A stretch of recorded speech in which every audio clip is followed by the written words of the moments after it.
Same lang po sa oxygen sensor po nasa video. Sige lang, ilista lang karon para pakita lang kayo. Yun, magandang araw mga boss at welcome sa ating YouTube channel. Dahil mga boss, maraming nagtatanong kahit wala naman talagang nagtanong kung ano ba ang laging maintenance ng Suzuki Surplus na minivan. Sa video na to, ipapakita ko yung isa sa laging maintenance niya. Once a year pala mga boss, once a year. PMS mga boss. So yan, pina-PMS namin kay Boss Carl. Si Boss Carl pala is nag-a-assist rin siya sa about sa minivan. Kung may tanong kayo, PM nyo lang siya. Lalagay ko lang dito sa screen yung ano niya, contact number o yung Facebook niya. So dito mga boss, itong PMS na to is ano lang, maglilinis siya ng FI, throttle body, tignan niyo yung air cleaner, tapos change oil na rin.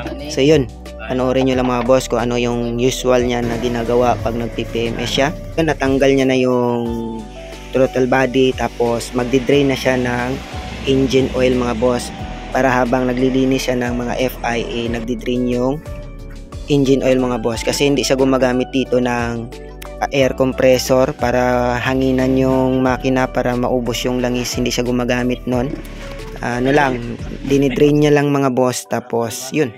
So dito mga boss, yung PMS pala once a year lilinisan tong throttle body ng ano, cleaner, throttle body cleaner ata to yung ginagamit ni Boss Carl. Yan, inisprayan niya mga boss. Madumi na to mga boss, 1 year na hindi pa na PMS, madumi na talaga siya. Hindi lang makita kasi sa video, pero maitim na yung ano niya, yung nililinisan ni Boss Carl. Maitim na talaga yung ano, parang carbon deposit. Iwan ko kung ganun. Pa-comment naman kayo mga boss kung ano ba yung pagmi-maintenance nyo, sa kilometer ba o yearly ba. Mag-share lang kayo mga boss para malaman din ng manunood. Sharing lang tayo mga boss ng idea. So mga boss, pagkatapos siyang brasin, tignan nyo yung idea niya mga boss about dito sa battery ng kanyang drill.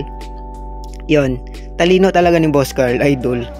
Akala ko kasi may ano siya pang self defense niya yung tawag ito, kutsilyo. Yun pala, yun ang gamit ng kutsilyo niya mga boss, panglagay doon sa negative tsaka positive ng battery. Bali, magkano siya dyan, gagamitin niyang power supply yung battery niya mga boss. Yan, nood lang kayo mga boss kung anong pinanggagawa niya pag nag-PPMS siya.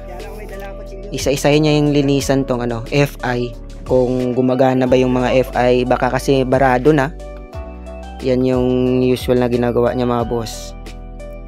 Yan, i-check niya mga boss yung buga, kasi minsan baka madumi yung ano nyo yung gasolina nyo, may apekto din kasi dyan. Yan, malilit yung ano nyan, yung mga butas ng FI nya, 12 yata pagkakalam ko, parang 12 na butas na maliliit.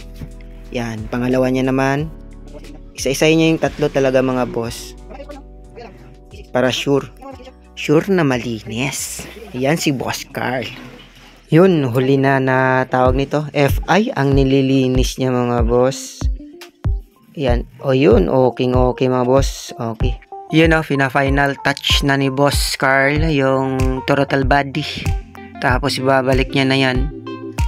Final touch with toothbrush siya. Yan, binalik niya na mga bossing. Yun, ito yung ginagamit namin na oil, 3 liter to mga boss, na top 1 10W40 yung ano niya, number niya, yung lapot niya mga boss. Yung price nito is dito sa amin North Cotabato is nasa 400 plus. Tapos itong aming oil filter na ginagamit, Toyota yan mga boss. Screenshot nyo na lang. Oil filter by Toyota Lexus, genuine part. Alright. Yan mga boss, bago niya i-start is nakakabit na yung ano niya. Tawag nito scanner. Ini-scan to ni Boss Carl mga boss. Bali dito sa unit ni Bayaw, may napansin siya dito. Malfunction ng kanyang ano, sensor, oxygen sensor ata yung mga boss. Bali gagawa ko na isang video about dito, yung pagpalit ng oxygen sensor. Yan yung ginagamit niya mga boss. Basta nagpi-PMS siya is ini-scan niya ang mga unit mga bossing. Yun, no? Yun mga boss, panoorin at pakinggan yung sasabihin ni Boss Carl. Lubok. Alright. Temperature sa makina, engine RPM, ignition advanced timing, injector, battery. Yun, ini-explain ni Boss Carl. Sa totoo lang, wala talaga akong minaintindihan doon. Kayo kung minaintindihan kayo doon, i-comment nyo. Wala akong naintindihan doon, basta okay na yun. Yun na yun. Yun mga boss, importante ma-PMS na yung unit nyo para makita nyo kung barado na ba yung FI o yung throttle body nyo madumi, tsaka yung air cleaner nyo, tapos yung spark plug nyo. I-check kasi yan mga boss. Yun lang. Maglaan kayo ng budget para sa PMS ng inyong mga unit, brand new man yan o surplus mga boss. Yun mga boss, ipompano na yung next EP-PMS. Bali sa 1 year ko nagamit, 2 beses na ako nakapag PMS dito kasi yung pagkabili ko sa kanya hindi na PMS. So yun, ako na nag PMS nito. Ilang araw pa lang sa akin pagkabili ko, pina-PMS ko na mga boss. Kung bibili pala kayo ng unit, tanong nyo doon sa dealer kung na PMS ba nila or na change oil ba nila, para kung in case na hindi, makakatawad kayo para kayo na lang mag PMS mga boss. So yun, bali ito yung yung ginagamit ko na oil dito sa akin, Goodyear 215 ata to pagkabili ko dito sa amin, 215. Tapos yung oil filter is same pa rin, yung Toyota na ito yung mukha nila. Ito yung Goodyear, tapos yung kanina is yung Top 1 mga boss. Bali sa 3 ko na litro, tapos oil filter is nasa 1,050 yung gastos ko. Tapos doon sa pinsan ko na ay kay Bayaw, Top 1, 3 litro, tapos oil filter is nakagastos siya ng kulang-kulang 1.5 mga boss. Nasa 1.5 na yung ganun niya gasto niya. So ayun mga boss, sana mag-subscribe kayo tsaka mag-like para suporta sa maliit na channel na to. So ito boss, 1 year na to nasira ng aking unit. Ginawa ko lang ng paraan, nilagyan ko lang ng glue, yung 888 na glue. Nakakabit to sa yung parang sa bilog ng tawag nito, yan sa turbo ata to yan, dyan nakakabit. Bali matagal na to, pagkabili ko meron ng ganito. Bali ko na lang and dinikit ko lang mga boss, pero ngayon bumigay na talaga, dapat na tong palitan.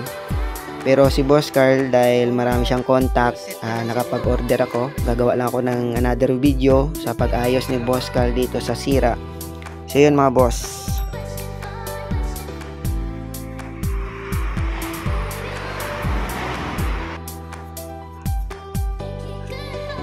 $200,000. Pero okay pa.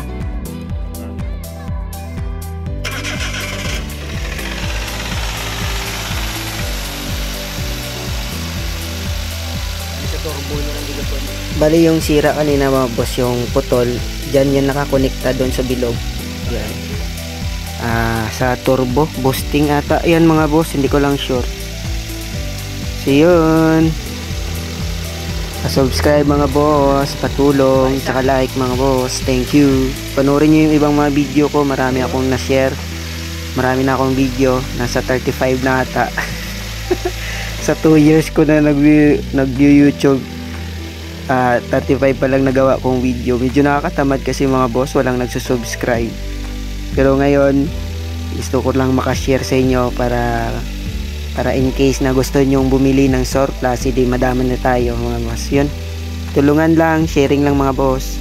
Yun mga boss, konting advice lang, pag bibili kayo ng surplus, magdala kayo ng mekaniko, yung kilala nyo or may alam sa makina.